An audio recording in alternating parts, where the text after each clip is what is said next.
Hi every one. நான் biceps கர்லில் seat reps பண்ணும்போது எனக்கு ஸ்பைனில் வந்து பெயின் வருது ப்ரோ அப்படின்னு சொல்லி கேட்டிருந்தீங்க. ஸோ உங்களுக்கான வீடியோ தான் இது. நார்மலாக வந்து நம்ம சீட் ரெப்ஸ் வந்து எந்த மாதிரி பண்ணுவோம்னு கேட்டிங்கன்னா, இந்த மாதிரி ராடை டைட்டாக பிடிச்சிட்டு பைசப்ஸ் கர்லில் சொல்கிறேன், ஓகேவா? ஒவ்வொரு தடவையும் சீட் கர்ல் பண்ணும்போது உங்களோட அப்பர் பேக் மட்டும் இப்படி பின்னாடி வந்து நீங்கள் லீன் பண்ணுவீங்க, ஓகேவா?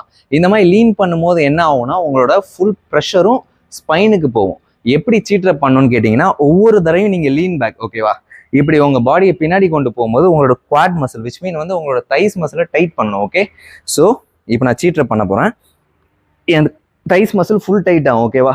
Full tight down, full tight down, full down, full down, ஓகேவா?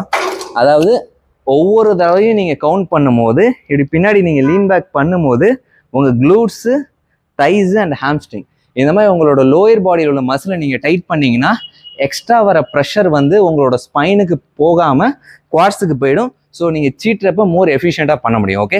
ஸோ தெரியாதவங்க தெரிஞ்சுக்கோங்க. ஏன்னா நம்ம ஒர்க் அவுட் பண்ணுறது, மசில் டெவலப் பண்ணுறதுலாம் முக்கியம் கிடையாது. அதை தாண்டி ரொம்ப முக்கியமான விஷயம் இன்ஜுரி இல்லாமல் ஒர்க் அவுட் பண்ணுறது, okay? So this is your Santhosh Kumar. இது இல்லாமல் உங்களுக்கு வேறு எந்த டவுட் இருந்தாலும் கமெண்ட் செக்ஷனில் மறக்காமல் கமெண்ட் பண்ணுங்கள். நான் கண்டிப்பாக ரிப்ளை பண்ணுறேன். பை.